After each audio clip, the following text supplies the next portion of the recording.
founder and director of Duke Studios, which is where we are now. Normally it's me and my other half, James, that stand and do any kind of presentation. And he's much more organised and ordered than I am. We would have practiced this about 40 times. I've done it about 3, so bear with me. But also, I just want to say it's like a really privileged position to be the last speaker because you can reflect on all the amazing people that have gone like before. So getting images. What? Can we all come? Can we all come on a bus from Leeds, please? And have a tour? That would be amazing. And Adam, well, how me and Ollie both sat like, how do we go after that? Shit. And Ollie, wow, 5 years away for 2 years, and that guy put so much work into that project. So just incredible guy. So a bit about Duke. We are a hidden gem. We have a few work kind of policies. Don't be a prick. Work hard and be nice to people. In the back there, we have 75 resident companies. So this is a curation. It's a collection of people and things and stuff and lovely things. So we do lots of different things. There's meeting rooms and so you're in the event space, but there's loads of other stuff that goes on in behind. So I'm going to reintroduce myself. My name is Laura Wellington, and I'm a printaholic. So I'm going to give a little quick thing. So I'm going to talk to you about the prints that are here in Duke, a bit about the curation, the collection, framing, not framing, etc. We've just bought a house. There was a long time where I couldn't buy prints because I had no wall space. We lived in a flat, but now we have a house. And I have prints. I have a lot of prints. There's prints everywhere. And in doing this, it made me really realise I have a fucking problem. A massive print problem. They are everywhere. Not hung. I guesstimated that I have maybe over 150 prints. Fuck. You guys have all just got a bargain there, by the way, PS, prints. It all started with my mum. My mum is an artist. My parents ran a printing company, so it was kind of written in the stars, there's no fucking chance I wasn't going to be addicted. And when I graduated, I worked in a screen print studio, so it's called Factory 4. I managed the workshop, that was my job, and this is the beginning, not the beginning, part of the journey of prints, but also where I kind of met a lot of Leeds' incredible talent. So this is kind of where it enabled me, as part of the original Duke, to then start to meet even more creative people, which fueled the fucking prints. And then we got to Duke. So then we got this, so the original Duke didn't have much wall space, couldn't buy many prints. This Duke, loads of walls. So I'm going to talk to you tonight about the conservatory, which is one of the meeting spaces in the back of the building. So this is kind of where a lot of my original prints went. So when I lived in a flat, I couldn't put my prints anywhere. Then when we moved here, the prints came here. But also I had this like ridiculous, crazy collection of lots of different people, lots of different things. And then this was my kind of like first lessons into how to curate a collection, how to put things together. And also going back to the working in the screen print studio, this is kind of like where I met a lot of these people. So Drew Millward was one of the people that I made friends with. The Hidden Gems print in the front, that's from Jay Cover from Nouveau. So at this time, these guys are doing incredible things in Leeds. Then Johnny Akers created this guy on the wall. And so this is kind of I didn't realise, apart from realising I have a problem, is that actually a collection is a journey. And actually it was quite an interesting one for me putting this slide together because I thought, fuck, I've done shitloads of stuff and I've met loads of people, and it's like an interesting way of kind of cataloguing my journey in life. I've had 5 ciders. That's the danger of going last. So this piece of work here is by Johnny Akers. He now runs a screen print studio in Bristol. He is a ridiculous screen printer, like unbelievable. But originally in the screen print studio, I can remember him spending 20 weeks creating 20 t-shirts for a smoothie company because that was the first job he did. But now he's doing these like ridiculous 20-layer prints, like bonkers, but I always think smoothie company. But this piece is a piece that he made for his end of year work, and it is a guy called Bingo John, but I think it looks like Hugh Laurie, and it was a piece of work that he did drawing a guy in bingo darters. And just in terms of that as a piece of work, look at that, fucking hell. Talent, like crazy, crazy talent, and I was so lucky when he said that we could have that piece of work for my collection. That's not here, not in my house, obviously, it's here, but everyone gets to enjoy it more. So that's a pretty remarkable piece. So then this is a piece by the guys from Nobra as well, I think, which is a collection.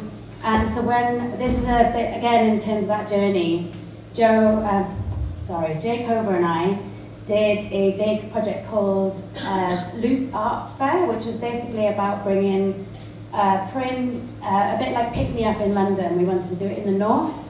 So we did this, we did a full weekend at Marshall's Mill. I think we brought 50 screen print artists with this huge, massive thing. But this was before the days of like social media and Instagram, and now it kind of feels a bit like a dream that we did that. And you're like, shit, we did that. But this was a piece of the work that one of the guys gave me at the end to say thank you, so that's real nice. But then going back to that again, friends, two of my really great friends, Amy Lord and Rebecca Whitney, who are Lord Whitney Studio. This is a piece of their work, which is not symbolising of their work at all, in terms of the amazing, they kind of make worlds and experiences. But this is a piece of, this is Wayne Hemingway's moustache that they did as part of a Prince's Trust, big massive campaign. It was one of their big first public campaigns which they did, was all over the UK, and I was so proud of them. And they gave me Wayne Hemingway's moustache because I love Wayne Hemingway, so that's pretty cool. And then this is very blurry, sorry. But these are the first 4 prints which we bought for Duke Studios. This is the first time I was ever allowed to spend company money on prints, and the last time. This whole collection has been funded by me. There's never been enough money for prints in Duke. But this was from a Japanese artist, and he basically branded Disney movies in such a simple way, so it's kind of iconography, and you then had to, I always used to come in and be like, guess what it is, guess what it is. Like, that was such a weirdo. Then this piece here, this is probably going to be embarrassing for the Rabbit Hole Studio, but this is a piece of work which I did with one of the interns from the Rabbit Hole Studio. And it was for I'm a commercial interior designer in one of my other lives, and we did a massive piece of mural artwork for an office space for quite a big company in Leeds. And it came from a book called How Leeds Changed the World. And yeah, so I'm pretty proud of this. It was a really cool, big mural. It was amazing. There's a lot of work that went into it. And then this is another piece of work. So when the Tour de France came to Leeds, we did a project called the Leeds Independent Bikes Project, which was basically about if there was hundreds of thousands of tourists coming to the city, how do you show people what's an independent, how do you get people to move around the city? And this is a print of the 20 different designs of white bike stickers that went out into the city, but each bike had the company's details on them, and then that company's details and bike went onto somebody else's window. And this was an idea thought up in the pub for an hour. It was like 5 months of our lives. This is the kind of stuff that I do in the Duke office. Everyone's like, what are we doing here? But from the back of this, so this was designed by an artist called Tiger T, and there was businesses started from this. People realizing that independent businesses were independent. Those people, it was like this huge, big movement within the independent sector. The Leeds Indie Food Festival came off the back of that. There's another Leeds Indie Maps project. So from an hour pub thought to 6 months work, and us physically, James and I and our team, hanging 200 white bikes across the city. Yeah, I should have thought that through. This is also a piece of work which was from one of the other design studios in Leeds called Passport, not in Leeds, in Duke, and they did the branding exercise for the Tour de France. So this is kind of, a curation of stuff that I appreciate and admire and am proud of people that I know. And this is a piece of work by Amy Rochester. She made these huge big letters for Fred Aldous in Manchester, and she was selling 2 of the letters, so I was like, I'll have them. Not sure what I'm going to do with them, but I'll have them. That's my style. And then when you bring together this whole crazy collection of work, it was quite when I first put everything out, I was like, what? How am I going to do this? So I decided that I would go through kind of like colour phase. So from black through to the blues and the greens, and then back over into the reds. And actually this was a fucking genius way of curating. You know, and you like look now and you're like, that's a really good idea. Why haven't I done that in my house? It looks mental. So that is kind of how we went. But then also, it was about that we didn't have enough money for framing. We also had a lot of stuff that we didn't know where the stuff was going to go. So we also then brought in the stuff. So we're like, okay, how do we bring in the stuff? Where do you put things? You put things on tiny, ungraceful shelves. Look at those brackets. What are they? This was all done in like 3 hours. But who gives a fuck, because there's an Etch a Sketch and everyone uses it, so that's great. Whole pot of keys. From Munro House, we found a load of keys, put them in a science pot, put that in a shelf, great. A paintbrush, not sure where I got that from, but it looks cool, so that's fine.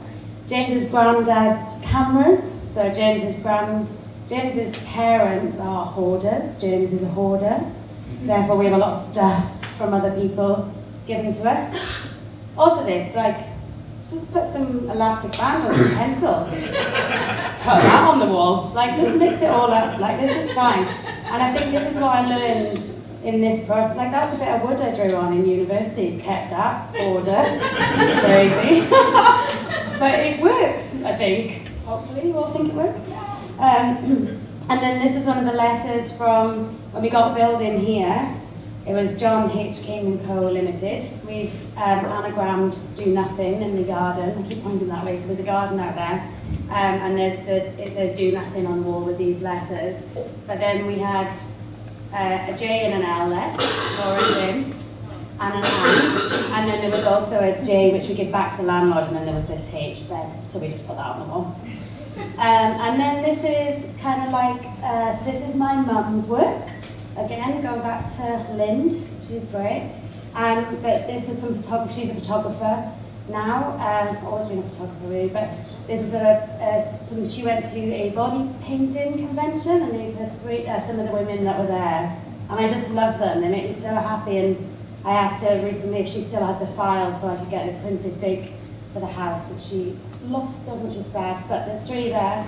But then also in things of curating objects. That is a scientific jar full of safety pins. That is a tiny house I made drunk one night. Put anything in a bell jar and it looks fucking great, basically. Get stuff in a bell jar, done. And then again, this thing about framing and not framing. So, bulldog clips, perfect. And I think also when you go back to, oh shit, sorry. So when you come to this point, if you use a mixture of bulldog clips, small frames, you can actually be the combination of 3D, the prints, using coat hangers to hang prints, you can be a lot less ordered in your composition, so you don't really have to think about, is this straight with this, which is coming from a printer's daughter, I'm a space ninja. If there's things that aren't even, that really annoys me. But I think doing this thing where you combine, these lovely coat hangers and bulldog clips, it means that you can kind of get away with a bit more. Also bringing in plants, that's just a plank of wood and a bracket, and it's just super, super simple stuff. And I think this was a huge lesson for me, really, in how do you have nothing, well, not nothing, there's a lot of prints there, but how do you have like not a lot of stuff, no framing, no money, and how can you kind of bring some stuff together. And then this is another good example. This is our business. This is how we run it. Keep it simple. Don't overthink it. That's by Totally Okay. He also did the Don't Be a Prick print, which is amazing. And this is just literally, this is literally 2 bits of plywood with some screws through. So that is like not difficult at all. And then this is a piece from Jonathan Edwards, who did the dupe for us, which is super nice. So yeah, so that is how I curated and collected and how I have problems now, I realise. And yeah, so I hope that's been inspirational. I do lots of different things, workaholic, alcoholic, so I'll be at the bar. Also, I'm going to do a tour if anybody wants to have a look in the actual bit at the back there. And go on like smooth Chinese prints, because that's the kind of other weird stuff I like to do, touch things. So yeah, thank you very much.